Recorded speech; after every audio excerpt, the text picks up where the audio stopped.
Seoses ilusa ilmaga tulime täna oma meisterdamisega ka toast välja siia puumarketi õue peale. Nagu öeldakse, et kus materjal kõige lähemal, seal kõige parem tööd teha. Ning meie seekordseks tööks, nagu näete, on selline väike laud, mini õllelaud võiks selle kohta öelda, aga tegelikult ei ole õllega siin mitte midagi pistmist. Tegemist on ühe sellise mõnusa lastelauaga. Nii nagu ikka on meil suur eestöö on tehtud, ma võtan siit kaane pealt ära. Operaator suudab kiigata ka siia kasti sisse. Tegu on liivakastiga. Nimelt lapsed saavad siin pingi peal ilusasti, mõnusasti istet võtta ja siin liivakastis mängida. Kah üks võimalus. Ja mida ma teile täna tahan siis rääkida? Nimelt arutaksime kahe asja üle. Kumba pidi paigaldada see terrassilaud? Mul on siin praegu pruuni immutusega terrassilaud ja väga palju arutletakse selle üle, et kuidas on neid õigesti panna. Kas paneme sooned ülespoole või sooned allapoole? Räägin teile oma arutlusest. Kui me paneksime sooned ülespoole, siis kui vihma sajab, vesi jääb siia sisse ja see laud püsib kaua niiske. Peale vihmasadu tuleb ju päike välja, aga kahjuks lapsed kohe siia mängima ei saa tulla.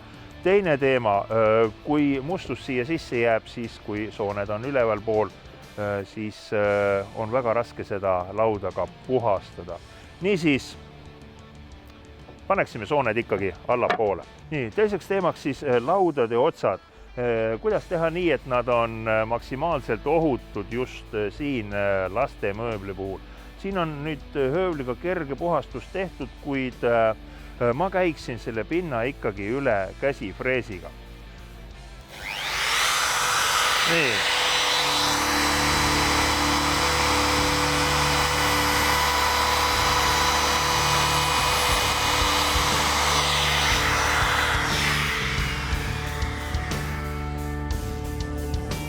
Näete, pind saab praktiliselt samasugune ümargune nagu küljepindki on ja kui veel siin on mõned sellised väiksed pinnud ka püsti, siis freesitud serva puhul mitte mingisuguseid pinde püsti meile ei jää.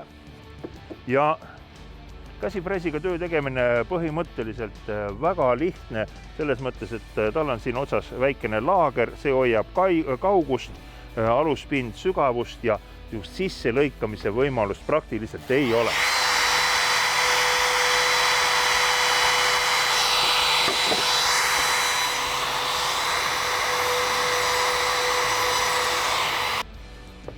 Järgmine etapp siis kruvimine ja kruvide valikul on tähtis, kuna see on ikkagi õue minev asi, siis vaadake, et peale, et siin on kirje ka, et kruvi on mõeldud õues kasutamiseks. Mul on praegu võetud kruvid 4,5 x 60, materjal ise 30, 33 ja ta võiks olla natukene pikem see kruvi, kuid kuna keeratud saab alumise laua serva sisse, siis vältimaks laua lõhestumist ma võtsin sellise pikkusega kruvid. Ning mitte kunagi ei tohi ära unustada seda, et me mõõdaksime siis täpselt, kui palju otsad üle ulatavad. Mul on praegu 3,5 sentimeetrit siit ja ilus on, kuna kruvipead jäävad näha, et need kruvid on ka ühel joonel. Kaks varianti, kas siis tõmbate tõepoolest nurgikuga võib-olla. Teeme siis siin teistmoodi. Ma panen lindi paika ja lindi serva järgi.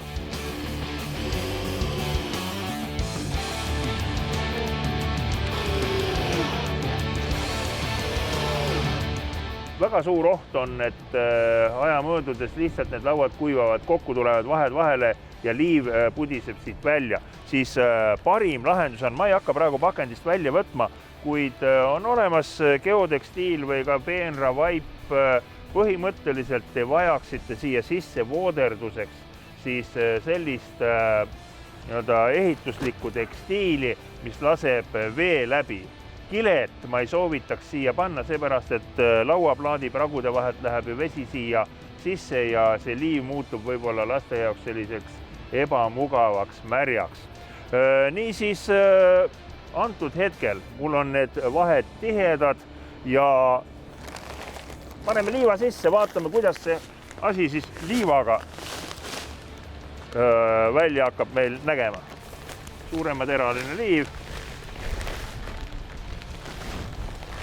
Hoppa. Ja tõepoolest tuli selline välja, et tahaks ise istuda siin liivakasti ääres ning mängida. Üks asi veel, mida tahaks soovitada, kui hakkate valmistama oma pisiperele liivakasti. Kas see liivakast on selline või natukene teistsugune, kuid igal juhul on väga hea, kui liivakastil on peal kate, korralik laudadest kate, et siis kassid, kutsud ei pääseks sinna liivakasti mängima. Ja kui teil parasjagu ei ole ideed, milline see liivakast võib olla, siis mida ma oskan soovitada? Taas Puumarketi koduleheküljele sealt Pinteresti ning ideid on seal küllaga.